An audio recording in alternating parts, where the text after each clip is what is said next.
Okay. Uh, I'm proud of what I've done. I'm proud of making moonshine because I've always tried to make good moonshine. I never did try to make old rot gut and try to sell it off on nobody. Every time I've ever run a run, I drank it myself to make sure that it's what it's supposed to be. And I've listened to old moonshiners. I've learned from the best, and I just try to do it the way it's supposed to be done to come out with a good quality.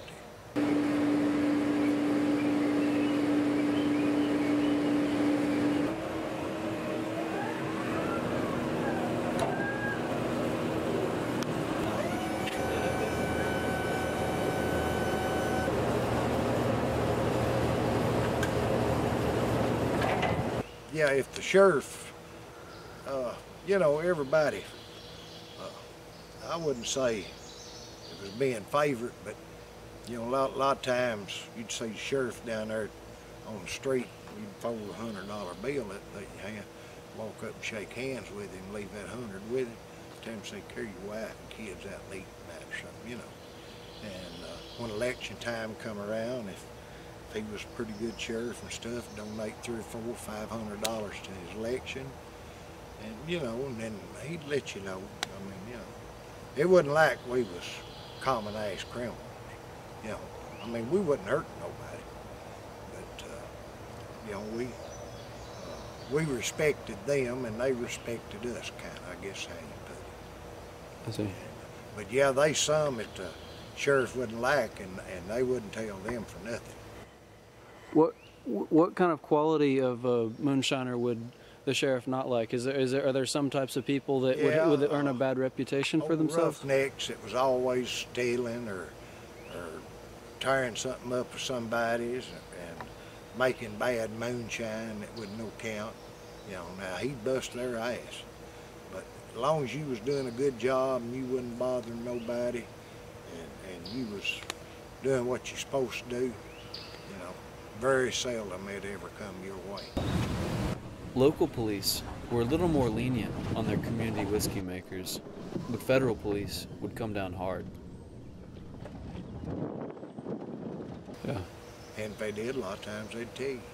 If somebody turned you in, they'd have to check it out. And they'd just send word to you that they was going to come in so-and-so day, not be around. You just wouldn't be there.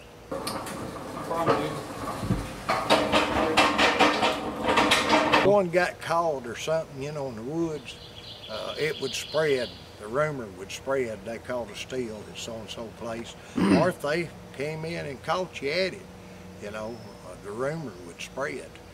And used to, if the revenuers come in and caught you, it was a federal offense. And everybody around here, they sent to Montgomery, Alabama for 11 months and 29 days. They all went to Montgomery? Yeah, that was your sentence. And if the sheriff and them caught somebody, they might go down there and spend 2 or 3 months down there in the county jail. But now if the revenuers caught you, you'd go to Montgomery, Alabama to the federal penitentiary.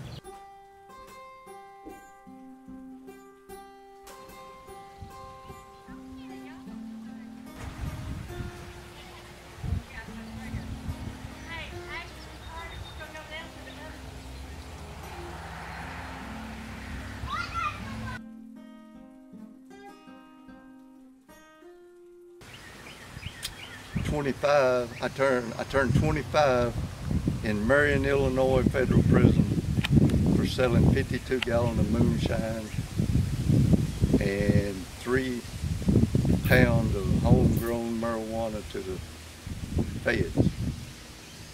And that was the first time I was ever off this farm over here where I grew up for 2 or 3 nights in a row, ever.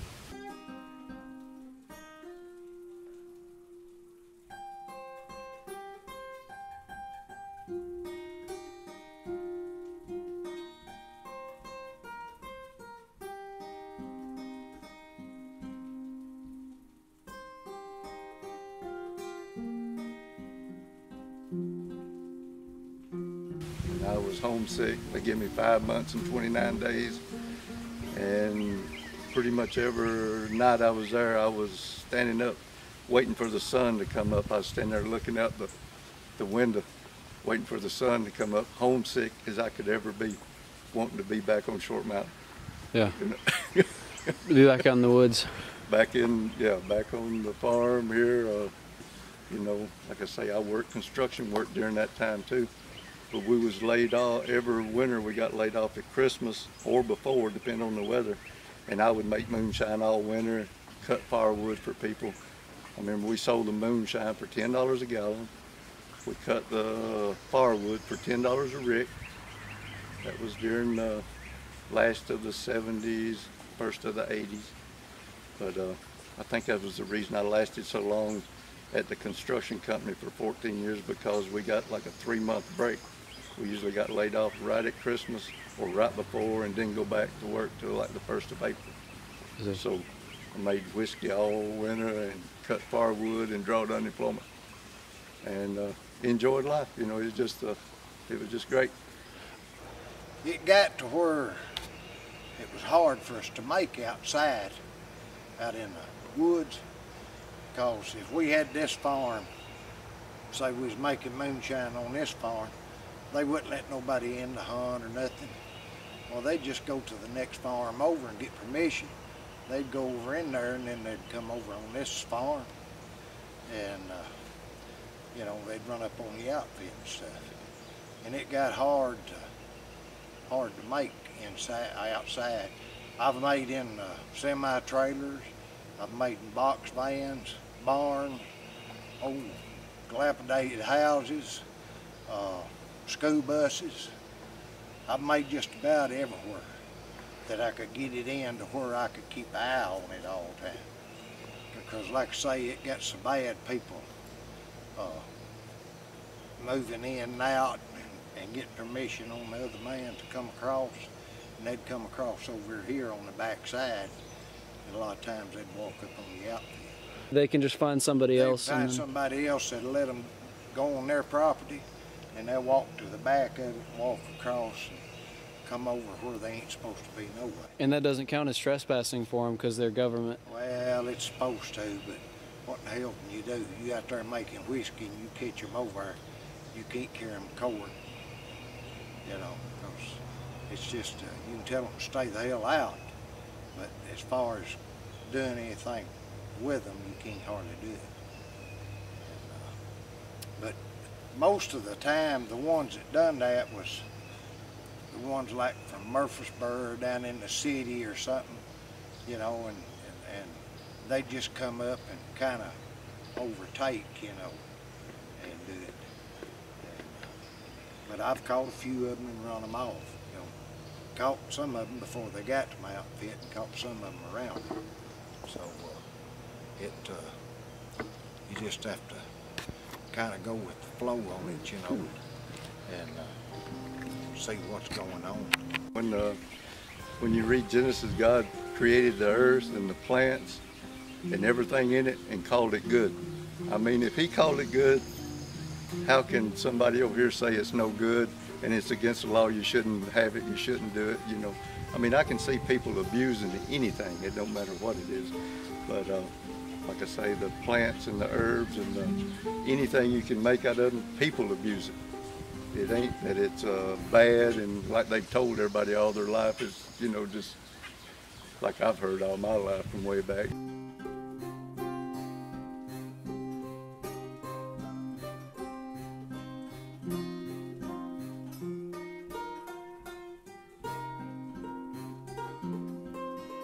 These are Jeff Young's horses and Statue of Liberty. He has been in jail for the past 12 years for marijuana smuggling. His brother is the county sheriff.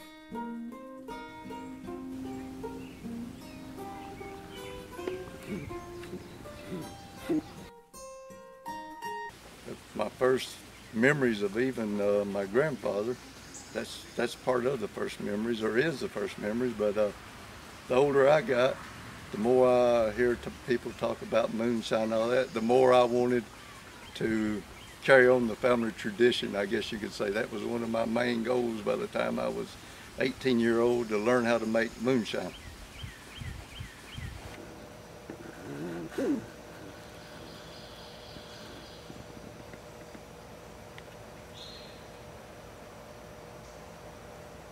As a matter of fact, a lot of people don't know this, but we all know about Prohibition, which is the federal prohibition law, which basically said it was illegal to drink, to manufacture, distribute, sell alcohol products of any kind.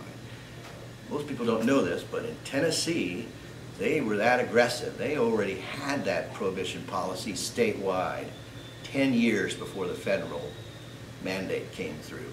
So they already had this huge experience of suppressing that already ahead of time by 10 years to the federal government. Now, I always bring this up because in a lot of ways that made Tennessee more attractive to people who were looking for booze during the time when you weren't allowed to have it. Because think about it, just because you put that prohibition law up didn't mean that people didn't continue to make whiskey, didn't continue to sell it, didn't continue to drink it. They did, it just wasn't legal.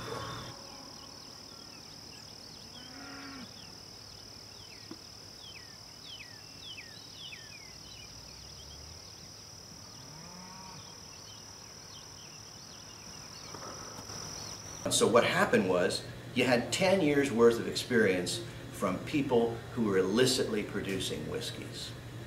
They were able to really work out all the bugs, figure out all the best ways that you could possibly get past the revenue or bypass the laws, you know, or transportation of it. You know, people learned how to deal with your cars, how to hide it and put a double tank in your car so you could fill the other gas tank with booze, putting big springs on your cars so that if you put a lot of weight of your alcohol in that car and a cop or a revenuer sees that, they don't see that your car is down nearly to the ground because of the heavy weight of what you have in there. So you boost that up by making nice big springs so it can handle that kind of weight.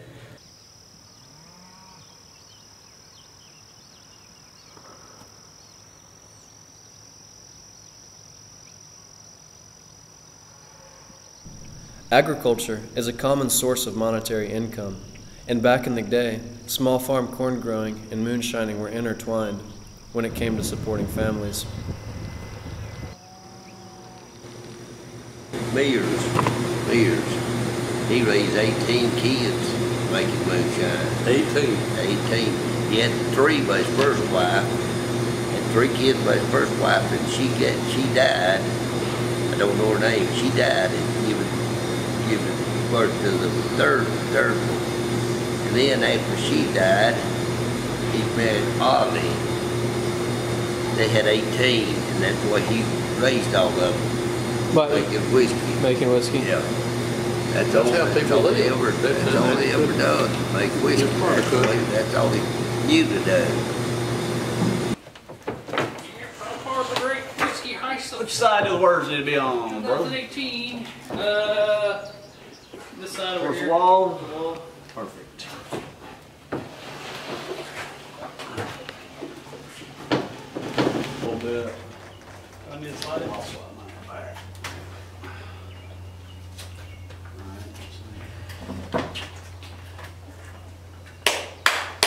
And all the old Bibles, you know, they had feast and something just every so many days, and some of them went on for a month, some of them for a week, and that's all they done was just drink and party. And I mean, you read it, you'll see it in there, you know, you'll see that they just, God wanted them to be happy, and you know, he had a special feast every month or something, or every time the moon changed, and maybe not that often, but quite a bit, you know. And it used to, it's changed now when all the older men and stuff was around. That's all they drank. They didn't want no bonded whiskey, they wanted moonshine. What about it do you think they like? Well, that's all they'd ever drank. It was cheaper than buying bonded, and they didn't have no money no way. And 2, it wouldn't give you a hangover like the bonded did and stuff. People always want a little bit of moonshine for Thanksgiving, a little bit for Christmas, of New Year's, and then after that, they don't seem like they was interested in it a lot, you know. Maybe the way it was. Just for the holidays. For the holiday. For Thanksgiving, now old people they had to have like a jug of moonshine for Thanksgiving. If they killing hogs, it would be a jug of moonshine sitting around somewhere, and they all getting a drink of moonshine, you know. And Tristan maybe be a moonshine, New Year's. I ain't gonna be making money. I ain't gonna do it to make money with it. I'm put it that way. Make it for my friend. And you don't realize how many friends you got either till they know they can get any bootleg moonshine off of you. You get a lot of friends if they know. I got a lot of friends.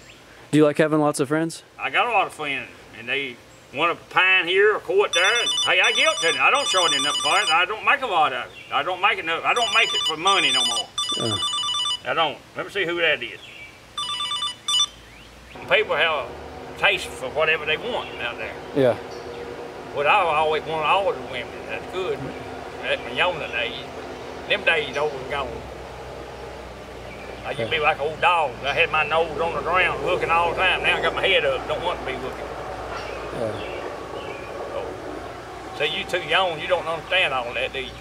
About what? About the women and men, the hood, and you know how you people life of the women back in the younger days.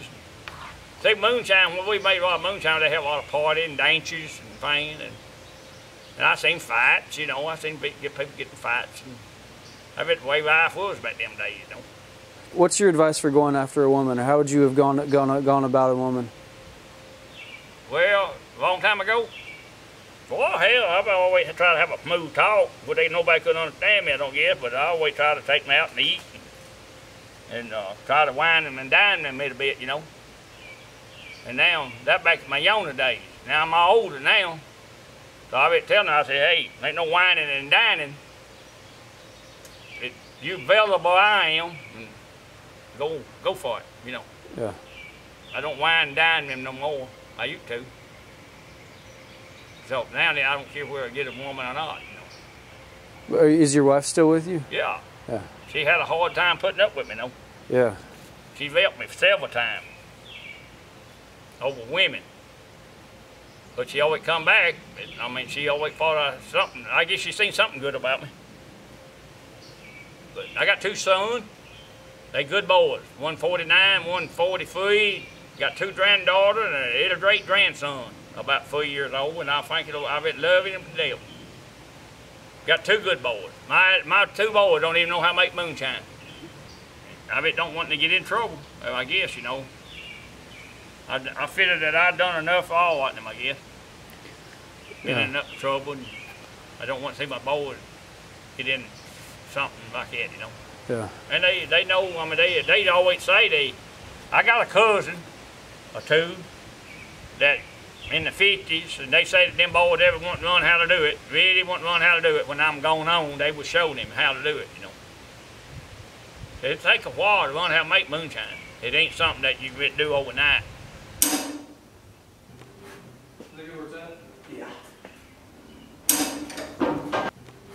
Did moonshine just start as an industry after Prohibition started? No. It was already a standard industry that happened in most of these states. And here's how it worked. You lived in a small town, and to go to the next small town would take you a week to do. It was a major project. So most of the time people stayed in the area they lived because there wasn't transportation the same way. People didn't have money, didn't use money. You did barter and trade. So you lived in that community, and everybody had their own place, and so many people had gardens. Now, people grew lots of veggies and stuff, but people didn't do that because oh, I'm going to get this and take it down there and sell it. That wasn't what people did. People had gardens because they needed food. So you had a garden so you could grow stuff that could keep you sustained for the winter and the next season. Well, one of the things you did a lot of was corn. Well, you know, people weren't as sophisticated or as smart about things as they were years ago either. So they didn't really know, say, about storing things. For example, with corn, now we got big silos, and you put all your corn in a silo, and they've got fans, and they've got stirrers, and that keeps the mold out, and they make the silos in such a way that it's harder for the vermin to get in there. Back in the day, that wasn't the case. You grew your food, and if that meant part of it was your corn, well, then you always grew a surplus. You grow more than you needed. So what did you do with that extra? You didn't really sell it to other people because they were like you. You didn't have money, they didn't have money. But almost every small little village had a general store. Almost every little small village, you know, had a little tack or a farrier. You know, think of all those standard things that you'd see in most small towns. One of the other things they often had was a mill. a little place where you could take your grain and have it ground, so then you can use that to make yourself a meal. Well, when you had your farm and you grew your corn, you often grew way more than you could ever use for yourself. So you took that surplus grain and you took it to the mill and you sold it to them. They'd give you a little money, or they'd give you something in return. Or they, what I mean by return, maybe you brought in a bunch of surplus, or you brought in all of it and said, here, I need so much for me ground up so that I can sustain my family, and now take the rest of that and give me something else for it. Or, for me giving you part of my corn, you grind up my corn for me for free and give it to me. So there was this sort of barter and trade thing going on more than it was about money. Now, what do you think that grist mill did with all that ground up corn? They couldn't possibly sell it all because people didn't buy it. But they would see to it that that would go to moonshiners. Moonshiners would come in and buy that because that's what they would use to set their bins, that ground up corn, and make moonshine. So there was this nice economy, this sustainable thing that went on. You know, people who had their farms, they raised their food, they took the excess grain to the mill would grind it up, you'd get some of it, and the rest of the grist mill would sell or trade, again, barter or trade. Hey, I'll give you this ground corn if you give me a little of corn squeezins when you're done. That's kind of how it was done. And suddenly when Prohibition came in, that was just like taking the economy and just tearing it up into little pieces, because suddenly you said it's illegal to make whiskey. So that tamped that down. That meant the grist mill said, I don't want to buy that anymore because I can't do anything with it. I can't, it's illegal. And what happened to these counties? They just got poorer and poorer and poorer because everyone was affected. It wasn't just the moonshiners, everyone was affected because everybody suffered by that limitation. That's really how it was. 25 they lost his house and farm. 25. Oh, hey. $25 was the jail, the charge for... No, this guy lost his farm and his house because he couldn't come up with $25 to pay for it that year. That's illegal, but that's the way it was back then. How would that now? If you wanted a friend to chop some wood for you or something, would you give him moonshine for sure. it? Yeah. Yeah. About years ago, my daddy always said, you know, there wasn't no money, and you got out and cut a rick of wood by the quarter, you know. And you had to take maybe a shroud of meat or some eggs or something like that, because nobody back years ago didn't have money. But I know you saying right now, that I had somebody working for me, hey, I keep it a beer, it a liquor, and a refrigerator, not no what, but anybody at my house, they want a drink, they know to open the door, or refrigerator door, and get them a drink. Mm-hmm. I keep it. I always have.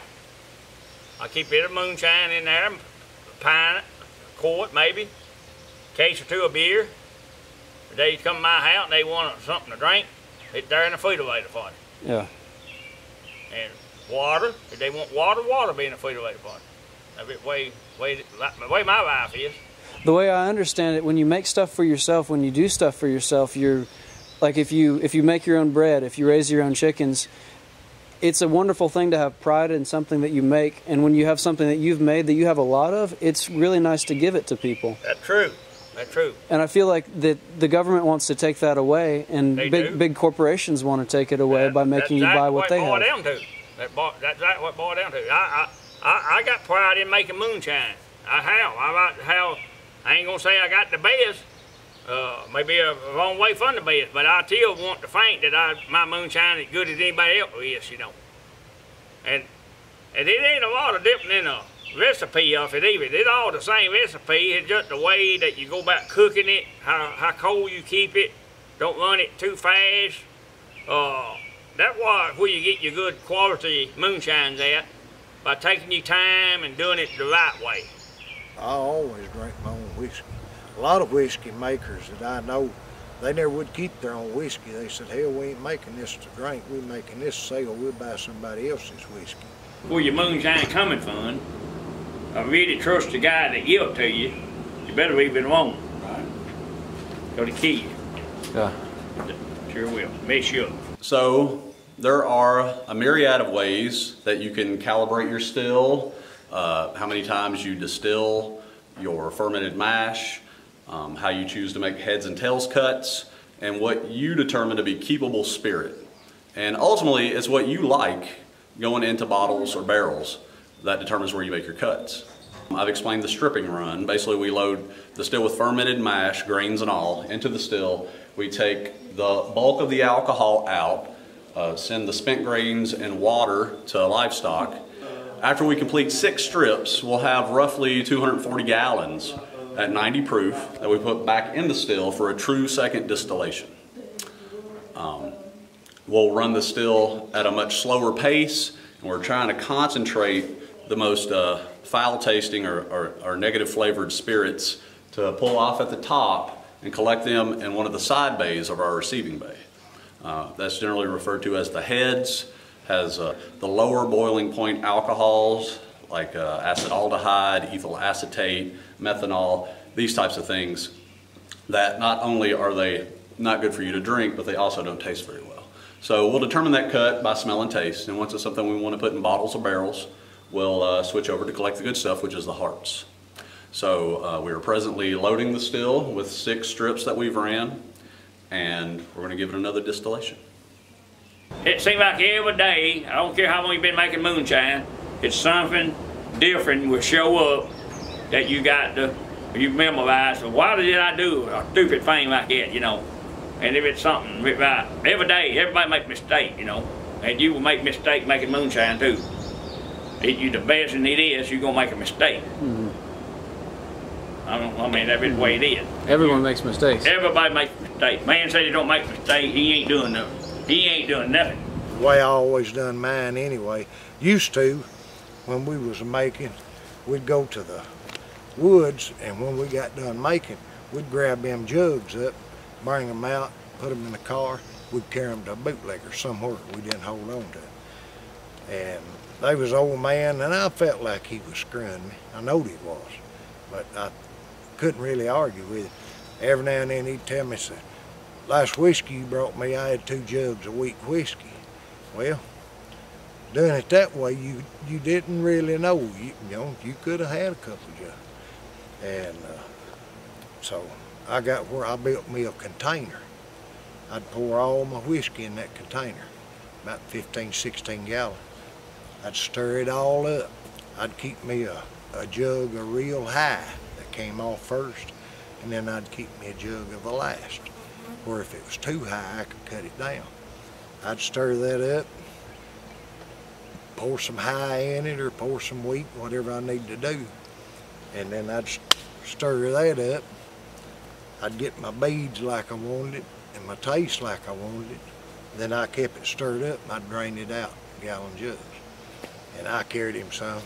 I knowed it was about time for him to hit me.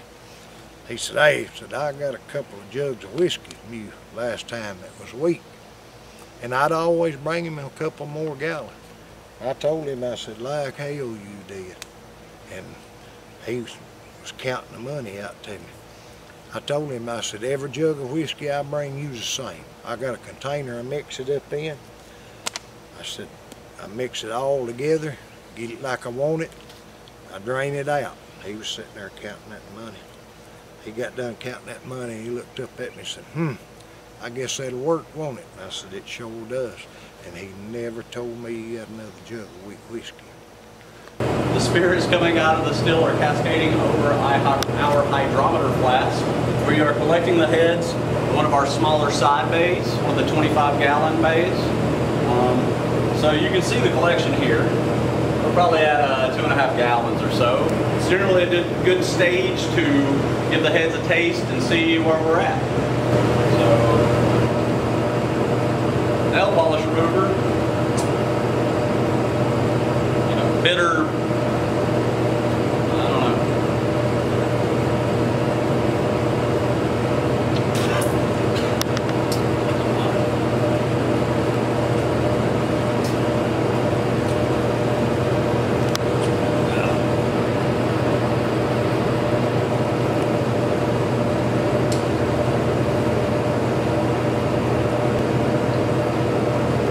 So much for the glory of whiskey. Hardest part of the job.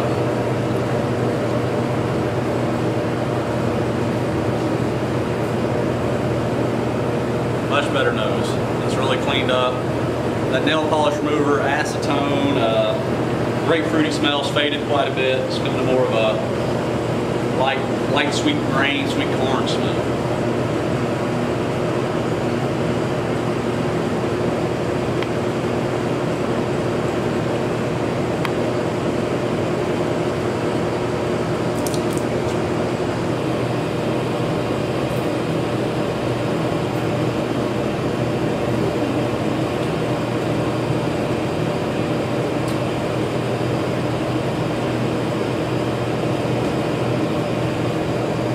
At the end of the head's cut, we bump the steam, so our proof quickly falls to that 160.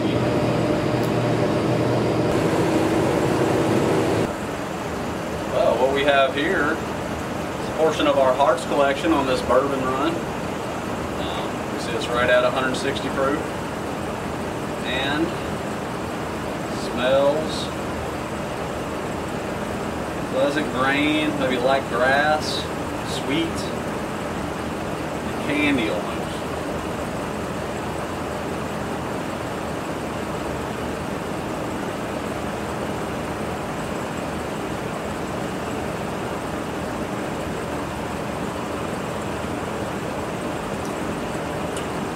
Very nice, very pleasant. Always going to be hot at this proof, at 160. Just tell the complexity of the grain, the sweetness. We're off to a good start. And I know some boys one time, they sold this old man some whiskey out in Lebanon, and he was real skittish. They pulled in there with 50 gallon, and they had 5 gallon right in the back of the trunk of the car. And he got it out. One of them said, "What's that?" Like he heard something. He said, "Let's get this whiskey unloaded and y'all get out of here." They unloaded it. They had 45 gallon of water in there in jugs. The back 5 had whiskey in it. Well, he never would buy it. They never did try to carry him no more. And I started selling to him a little while after that. They told me what they done.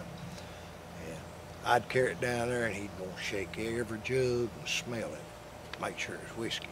He done that for a year and a half. And then he finally got to trusting me. He'd get one jug, smell of it, give him a little drink. We'd unload it. He knowed he could trust me,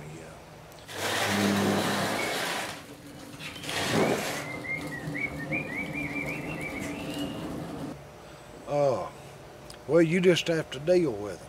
They have to show you that they're true blue. I mean, you know, you get to dealing with a man in a month and a half's time, you can tell if he's where he's supposed to be. Yeah. I mean, I had one old gentleman up here in White County that I dealt with for years, and he was as good as gold. He'd sell 35, 40 gallons nearly every week. And I made some one time and put it, me and another buddy of mine, we went to Jack Daniels and we had 2 pickup trucks that had steel cattle racks on. If we put every damn barrel we could stack on it, tie on, come back on them 2 trucks. And I got them, carried them up at my house, and I washed them out. Let them dry, and got all that old charcoal out. Well, we had the big outfit that was making so much. We carried them to a buddy of mine's place that had bulldozer piles. We cut places out, put them barrels in there, and left room from the roll where we could roll. Bulldozer piles? Huh? Bulldozer piles? Yeah, like pushing trees down and stuff. I see. And he cleaned up a 300-acre farm. Lord, he had them everywhere back there. And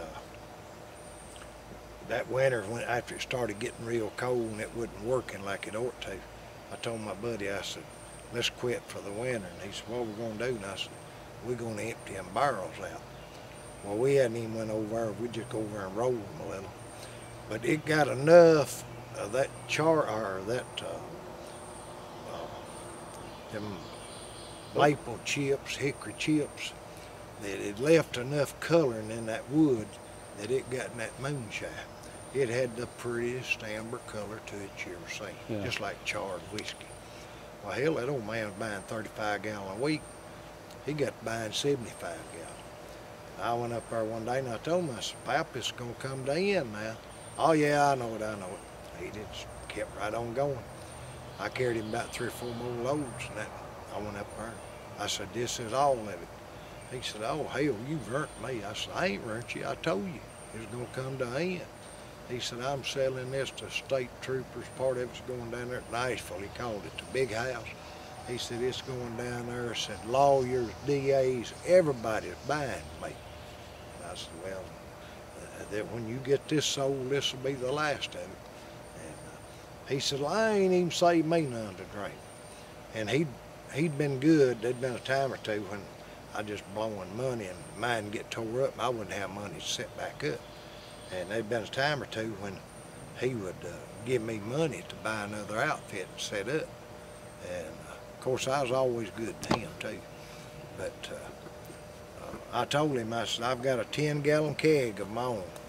I said, I'll bring it up here and let you have it to drink on. And I did.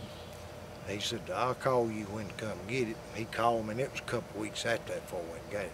He had grandkids that was meaner than any junkyard dog you ever seen.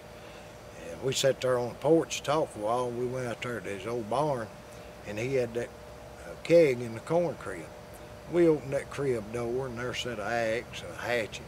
Them kids had chopped my keg all to hell. It looked like toothpicks. Oh, I wanted to cry. And he said, you buy you another keg. I said, I'll pay for it. He said, I'm going to kill them grand youngins. I said, hell, if they was here right now, I'd kill them. But, you know, he'd been real good to me, so I had to be good back to him. Most of your moonshine, a lot of them, they didn't even drink. They were just trying to raise their kids. They grow a little corn and make whiskey out of it, and they was trying to survive. I've heard them say that people back then didn't go by how many bushels per acre they made, how many gallons they made per acre.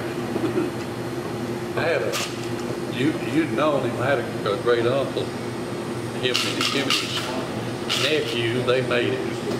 Started making it one time at Fort Mountain. They went in to haul it out. They'd all had it run, so went in to haul it out. They called it that was their first run. Never did get to make their first run. We go down there on Sundays, had a family Sunday dinner pretty much every Sunday. And they called him Duke. His name was Sheila Young, but they called him Duke. But I remember opening the door when I was little. I'd be in the house there, and he'd be laying there in the bed with a white t-shirt on and have eggs and everything all over him where he hadn't even took it. It smelled so bad in that room. And he had a gallon of moonshine sitting there like in a glass jug. And whenever he did sober up enough to sit up, he just grabbed that jug and turn it up and take 2 or 3 swallows and set it back down and just pass back out in the bed.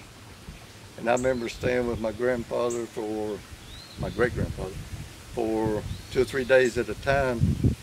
And he would get up, they let me sit on the end of Dude sat on the very end of the table. My great-grandfather sat right here next, and he would, my great-grandfather would have me sit right there on the corner between him and Dude. But I remember they'd get Dude up to eat breakfast, and he'd stumble in there and he'd sit down, and my great-grandmother would pour him coffee in a saucer, a coffee cup and a saucer, and he would sit there, and I'd be, I mean, I'm talking about I was real little, like 5-year-old or something, but anyway, he'd put his finger in that cup, and he'd get that cup, and he'd be sitting there, and he'd be shaking so bad, he'd get almost to, and spilling coffee everywhere, and never get up to his mouth, and he'd look over at me, just like he just hated me or something, and he just set his cup back down. I won't never forget that. Not that he ever said nothing bad to me or nothing, and you know, I think when I seen that as being so little, I for sure knew that I didn't want to grow up and be no alcoholic or let myself drink and want to keep drinking to become that, you know. And I have been drunk a few times in my life, very few, but a few times. after I got grown, I used to take off on my horse and ride horses and stuff, and I'd always take me some moonshine or something with me, and we'd drink, me and my buddies, you know, and a few times it'd slip up and get drunk, but, you know, it was not because I meant to or nothing like that, and I think that was my first memories of anybody being drunk or being a drunk, and it never left me. I'd seen my great uncle doing like that, and I knew that I never wanted to become that. So, and till today, I've never drank nothing with alcohol in it that I could say that I like. I just never been a beer drinker, never been no kind of drinker. I've drank all kinds of mixed, not all kinds, several friends would offer me a mixed drink, say, well, try this, you'll like this, but anything with alcohol in it, I can honestly say I have no desire for that. You know, I mean, some of them I can drink or whatever, but I just no drinker, you know.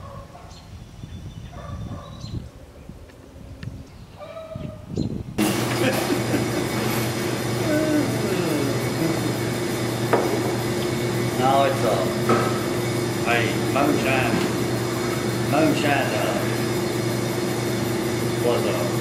was a way of life and a living.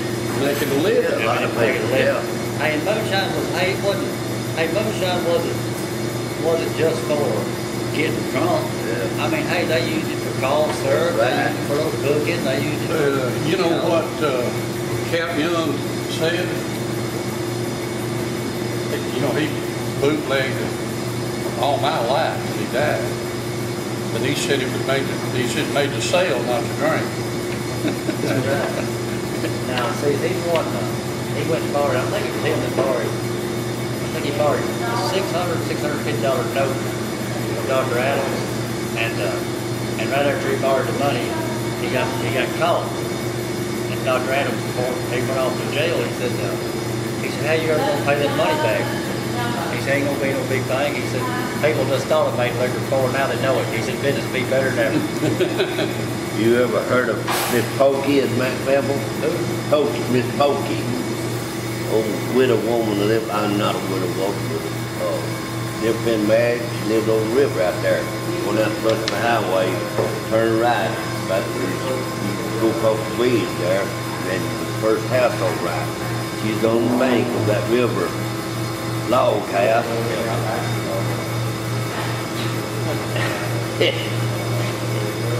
And I talk about everybody around. You've heard her. I've been out there with people who don't get it. But today that she with bootlegging, I don't know if she made it just sold it. Probably just sold it. I don't know. She put 2-page ad in the Manville paper. This page and that page, the whole page. Telling people how she appreciated all the business over the years and all this stuff, and he'd made a good living, but they'd have to find somebody else to go to. No, she would never have another bottle. We have one more. One more. You'd always would know who you could ask for moonshine. I mean, and the one that was trade up guy that wouldn't try to get you in trouble. I bought some and I sold a bunch of it. We got rid of a lot of it. But you know, I mean, right down to it, you always know who to say something to, you know. And they have people out there now. Even I had an uncle one time set up some people, you know. He tried to even set me up, but he didn't. I mean, he tried to, but I'm more than he was. What made him want to do it? Huh? What made him want to set you up? Well, one of them damn guys that, I don't know. I really don't know. His daddy was a good moonshiner, and his brothers were good moonshiner, and why he got in with the TBI men's, I don't know. I really don't know. But he made people hate him over it, you know. And because he was raised on it. And when you raised on something, and your daddy did it, your brother did it, why in the hell would you want to catch somebody? I mean, why would you want to set somebody up to catch him? You know, it don't make sense to me. I never did know. I still don't know. He dead now. Sorry, I got one uncle still living. He 84 years old. And that was his brother that did it. He wasn't even older. He wasn't that old. But people would set you up for money, I guess, maybe. I called him sawing hell. when it set you up, I guess. Soaring hell?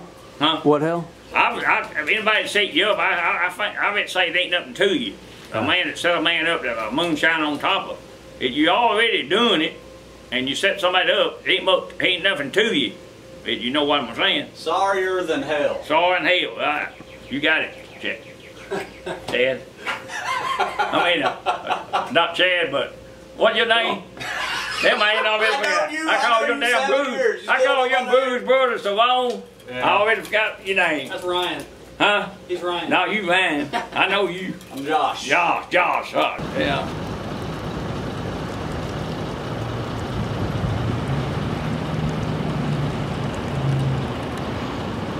I'm the county executive. I'm in my 4th term. I'm about to retire. I've been elected 4 times. I was on the commission for 17 years. I was road commissioner for 6 years. And I think one reason I've been able to win 11 elections is because I grew up in my grandfather's feed mill, where we sold feed, fertilizer, all kind of farm products. So, and everybody knew me from that feed store. So I think that helped me in when I decided to get into politics.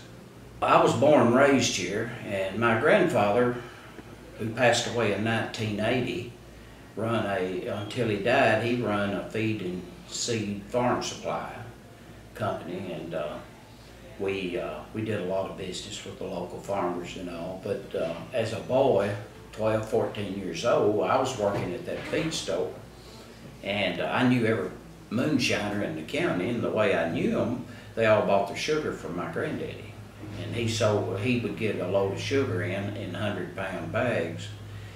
And of course, some people bought it to do canning and make jam and all that, but most people that bought 100 pounds of sugar were making liquor. So at that time, I knew every moonshiner in the county because I knew who bought the sugar. So you didn't talk about it? No, because I wasn't afraid of the moonshiners. They wasn't going to bother me. I was afraid of my grandfather. He told me, you know, it's none of our business what they do with it, and if they buy sugar from us, that's okay. It's their business what they do with it. And you know, if word had got out that we were talking about who was buying sugar, then they would quit doing business with him. Me and this boy worked at that garment factory, and we both got laid off the same day. He was about 3 or 4 years older than I was. And his daddy and granddaddy and great-granddaddy had all made whiskey. And then on his mama's side, her daddy and her granddaddy had made whiskey all their life. So he'd been around it ever since he'd been a kid. And we was out riding around drinking beer. He said, we ought to set us up an outfit and start making whiskey. And I said, well, let's go. And it wasn't about a week. We was in the woods, and we had us an outfit, and we set up and started making whiskey, and I learned from him. I got started in this business when I was 16 years old, and I'm 65 now. And I'd make, it get so hot on me, I'd have to quit. I've done a little bit of everything. I've worked construction worked factory work, drove a truck a bunch. They'd get on me and I just couldn't do nothing. And I'd go drive 6, 8 months. They'd think, well, he's going straight now. When they'd quit watching me, I'd go back to making whiskey. But you know, you'd have to take you a spell where you didn't make none, because they'd stay on you just like stink on shit. I mean, they'd be there every time you turned around. The cops? Yeah, and the revenue and everybody, you know. A lot of times you'd have a sheriff in your county, he didn't go along with it at all. I mean, he'd try his best to get you, but very seldom that happened. Most time, if they came in and got elected sheriff and they was like that, they didn't stay but one term, and the next term they'd get beat, you know. Because they were just mean? Because they were mean? Well, yeah, because they just felt like, you know, they was supposed to be over everybody and they could treat anybody like they wanted to. And everybody'd get tired of it, you know, and they just do different. Me and my dad-in-law, the one that I talked him into teaching me how to make moonshine, and he used me more for a mule than he did anything else. But I was so interested in it, I caught on really good. But one of the funniest stories, I used to, he was 20 years older than me or more than that, but we was making in a pine thicket, lots of pine trees, and we made there for 2 or 3 months, and we couldn't even go the same path a lot of times. But I remember one night, it was already dark whenever he left out. He was going to get us some jugs. We'd dipped the barrels over in the pot, got it going good, and he went to get some jugs. Maybe we brought them with us. We was having to park like a half a mile away or over a quarter of a mile. And anyway, I'd get up through there about halfway, and he'd be coming through there with the jugs, and you know, he'd been run by the law back in his younger days and everything. And I'd jump out behind a tree and holler, hold it or anything, just to watch him run. You know, he'd throw the jugs out, just anything to pull a prank on him, I guess you could say. That was my deal. But I had 2 friends that was making whiskey, and they were making at night. They were making with lanterns. And one night they went in to mate. They just automatically, they'd been making together a long time, they knew what the other one was doing. And this one walked over to the other, and he told him, said, hey, said, I think I heard something over in that little pile of brush. The other told him, said, oh, you ain't heard nothing. Said, you just paranoid. Said, get back over and get to work. Well, he went back over there and went back to working. Well, he thought he heard something in that brush again. He walked back over and he told him, he said, Brandon, said, I hear something in that brush. He said, oh, you don't hear nothing? Said, I ain't heard nothing. Said, get over there. Well, he started back over doing what he was doing. There was a rock laying there. He thought, well, hell, I'll just find out if there's anything in that brush.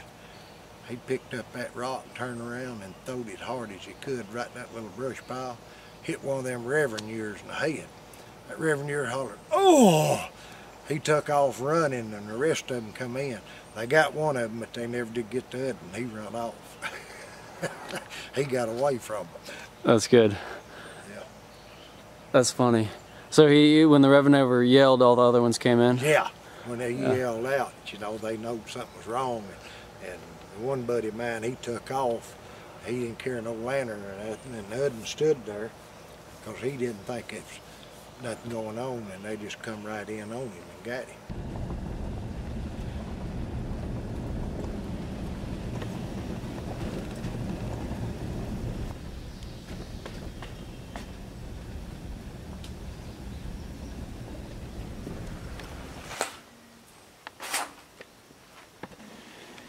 People often ask me about the impact of moonshine in relation to the Civil War. They often want to know, is that an inspiration? Did that have any kind of influence on the way people drank or the rules or the laws? And I often tell them that yes, indeed. One of the things we forget about in this country is there's very few times we've ever had wars where it's right in front of us. Right? So we don't think about the impact of a war and say what happens at the end of the war.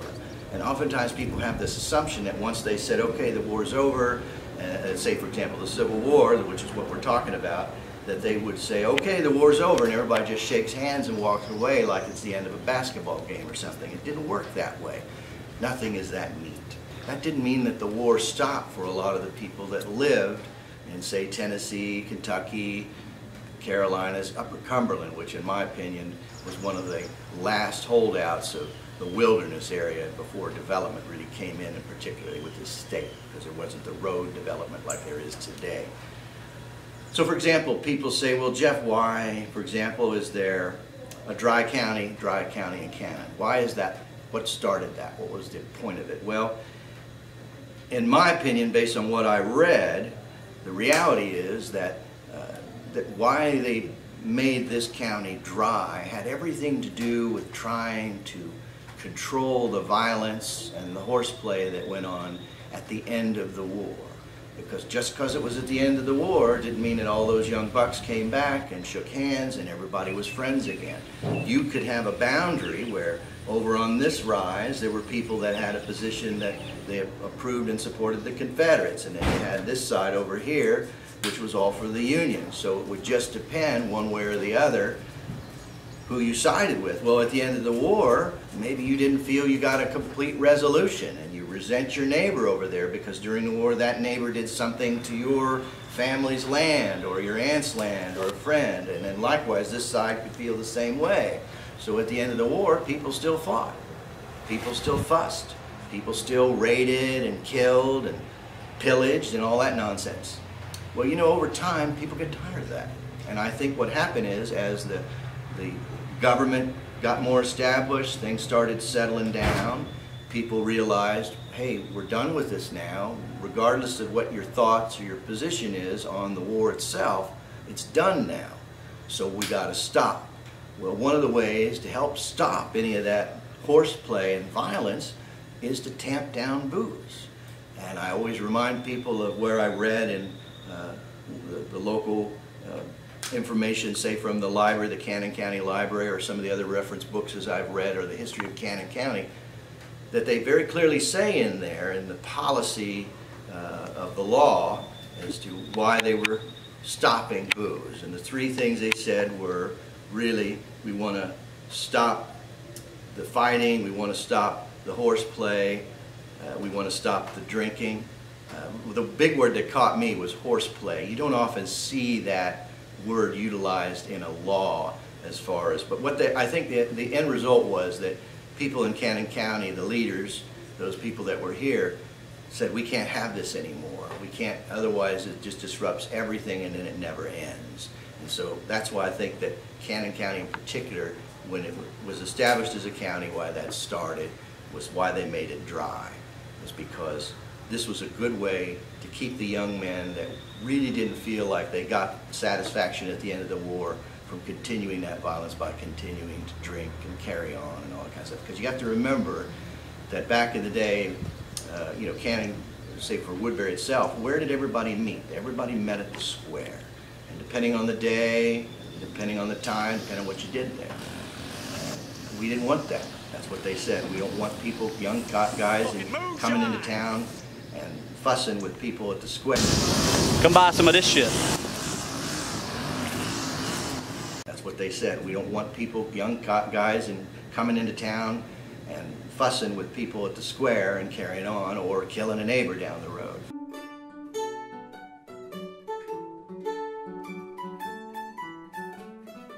You know, I mean, I'm sure you can get drunk and you know, go down here and disturb your neighbor and all that, and it's a bad thing. But if you just want to drink and do your own thing or whatever, you know, to me, there's nothing wrong with it.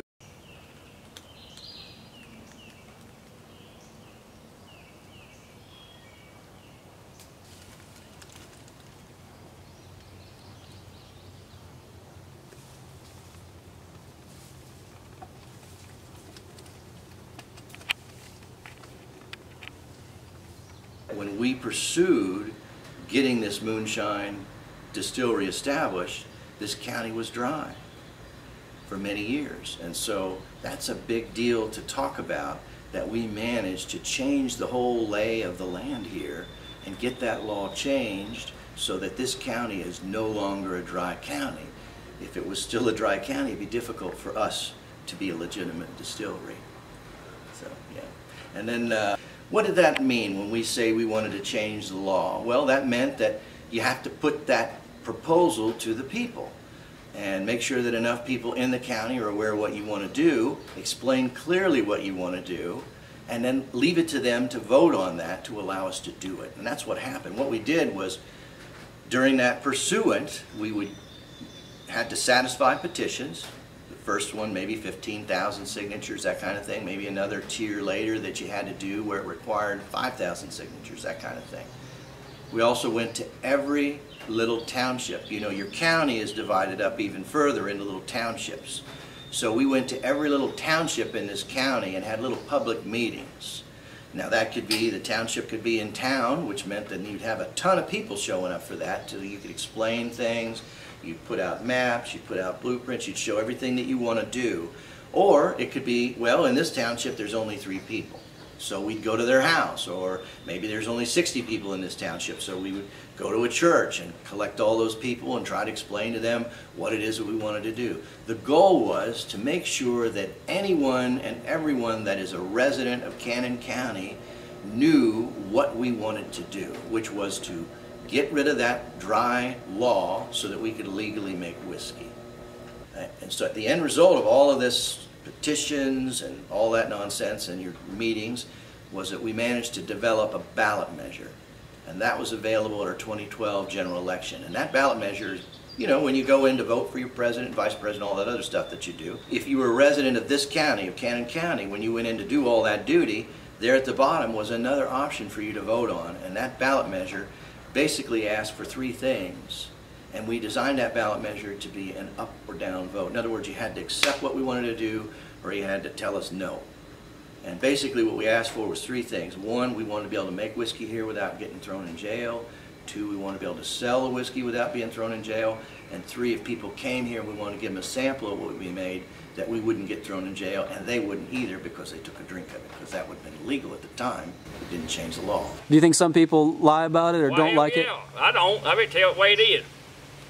I don't, I mean, you ain't gonna hide it from the good Lord, but what you done in your lifetime. But a lot of people sneak around, try to do things, you know, hoping and think they got by with it, but most of the time they don't get by with it. I mean, they get by with it, but people know about it or hear about it or something. I put it well out open all my life. I really didn't care. I ain't gonna drink in front of a preacher, or if I know it in time, I won't. But I get ready to have a beer, have me a drink, I'm gonna have me a drink, you know, that's the way it is. I won't push myself in on nothing like that. I mean, I don't believe in that. But if he happened to walk up on me and I'm drinking a beer, ain't no need to hide it. You might well go ahead and drink it, you know. Yeah. It's a preach, you come up to you and you drive up in a car and you sitting here on the shade tree drinking a cold beer. Well, might well offer him one, you know. You're pretty sure he ain't gonna take it, but you know, ain't no need to hiding it either. Yeah. But drink it and be going with you know. You didn't know he was coming, you know. You got to live with the truth. Huh? You got to live with the truth. Live with the truth. That way I have all my life. I'll tell you something, that way it's going to try to be. I mean, that way it is. Yeah. If I tell you I'm going to vote for you in politics, I'm going to vote for you. I mean, I've always been like that. My brother and them have to say, well, one thing about you, everybody knows how you going to be. Whatever it is, it is. Does the government have a right to be able to tell you whether you should or shouldn't make moonshine, or is there a moral? Oh well, yeah, the government did, yeah. They won all that tax money, see, off that moonshine. But I'm gonna tell you something. Politics, that's what you asked me. Politics. If more moonshine went out in politics for votes back years ago, people would want $100 a gallon to pass out for a vote. They say, hey, I give you a pint of liquor or a quart of liquor, you vote for so-and-so. That even the government or whoever, I mean, it would be other people like us, the government, they was in on it too. Any way to get in there to be a government, some kind of politic, a judge or whatever, hey, they didn't try moonshine. They would do anything to get that vote. So they give moonshine? Well, I'd give moonshine to people that, you know, that I know went to the people like that. You know, I ain't knocking it. Hell, ain't nothing wrong with a good drink of moonshine, you know. But, on a ballot measure, so you voted on it. You had to vote for all 3 of those things as a yes, or you had to vote for all of those 3 things as a no. You couldn't say, I like this, but I don't like that. Just made it simpler. So then the next day when we got the results back, it was overwhelmingly yes. Shocked many people.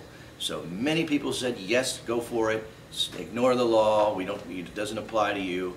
Set up your distillery, and go ahead and make your whiskey. If enough people voted no, we were just going to say, thanks, Cannon County. You obviously don't like the idea. But we were surprised by the fact that tons of people said yes, and about that many people said no. So here we are. It really was kind of surreal because, you know, the culture here was no, no, no, and everything was hush, hush, hush. And suddenly, one day we were a distillery, we got this room going, and we're actually able to make whiskey the old-fashioned way here just for fun and education, as well as making the whiskey in the main facility with all that modern equipment with 2 master distillers who fuss with that over there. This room is really what we call our history room. It's a way to capture all those recipes and tactics that the old timers did to make moonshine. Because once we got started, well, we had several authentic moonshiners that were very influential in our development of getting this passed, and also to add lend an authenticity to what we were trying to make. In other words, if we went around and said, look, we're trying to make an authentic blend of moonshine like you would get anywhere around here, well, what better way to support that than by having one of those moonshiners working for us and making sure that those recipes that they had that we were doing were the same recipes as the guy down the road that is doing it on the slide. Let's say we wouldn't pay no taxes, and that's the reason they wanted us to pay it. And I've had some blowed up by the revenue, some steels and mash and everything. I had about a mile away crow flies over here. Me and my buddy, we had a 4-barrel outfit set up, and we had 24 barrels set up. And revenuers found it, and they went in there and they blowed everything there. They put dynamite in it. I mean, they was sugar sacks, barrel rings on top of trees. I mean, they really blowed her up. But now, if the revenuers found it, you didn't use it no more. I mean, that they blowed up back there. The biggest piece of tin was about that, piece of copper was about that long and about that wide. I mean, it just blowed all to pieces.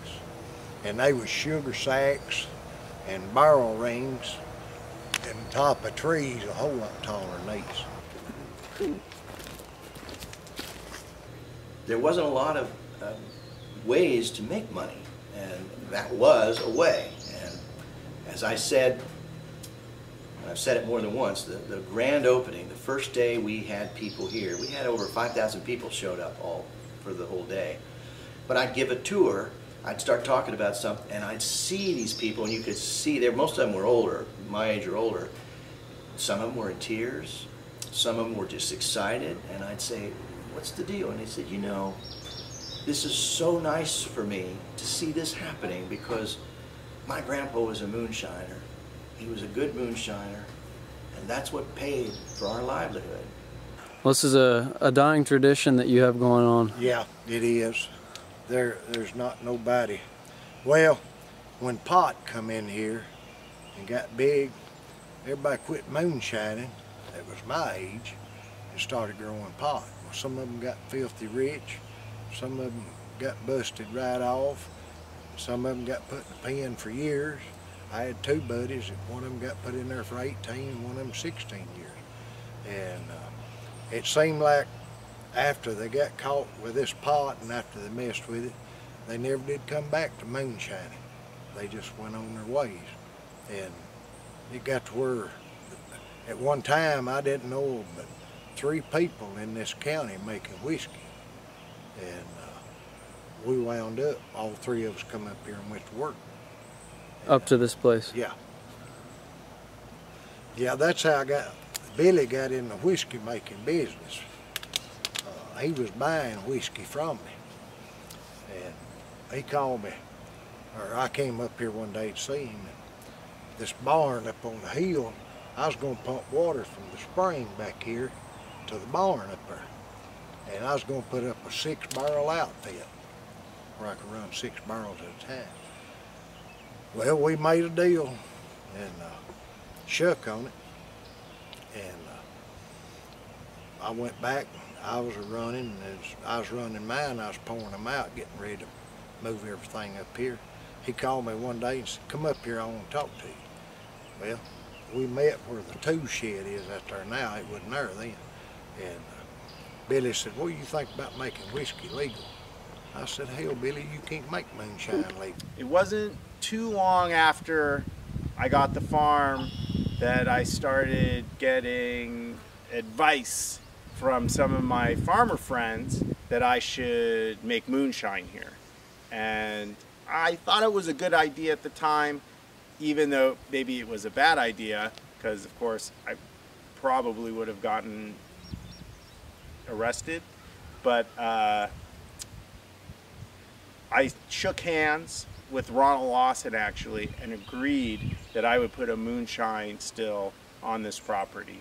And lucky for me, the laws in Tennessee changed, and instead of putting an illegal still here, I was able to slowly change the laws in this county, and we were able to put a legal still here.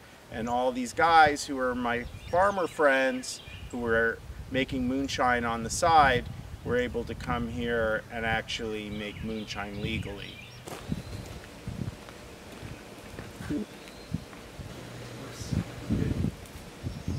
The type of place that Billy is trying to build is a farm-to-table, backyard, organic, home-style attraction.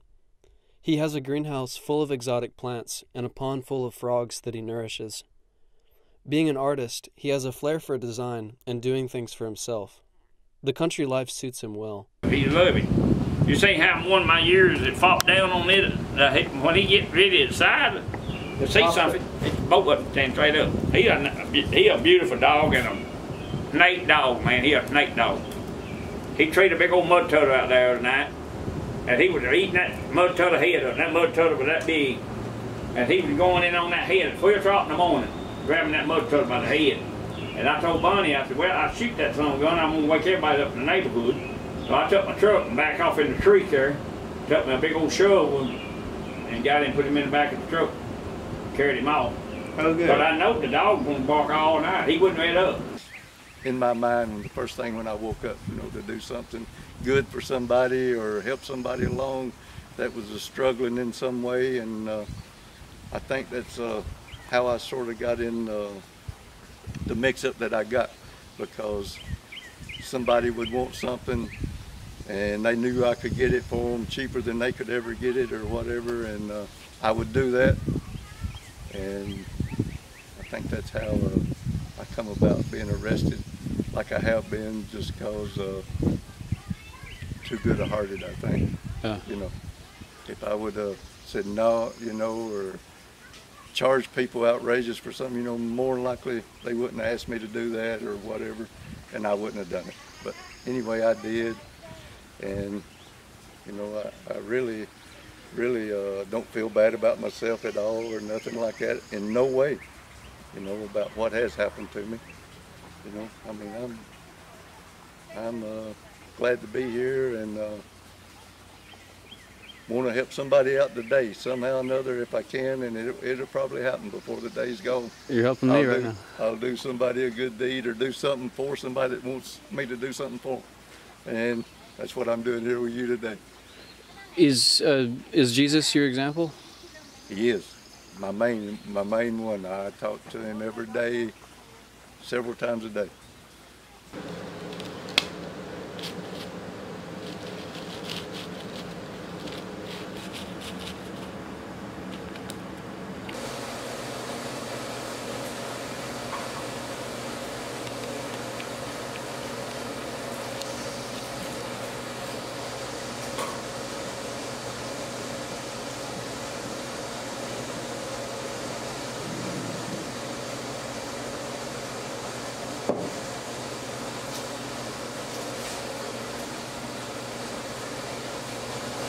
You don't like it when I break the fourth wall.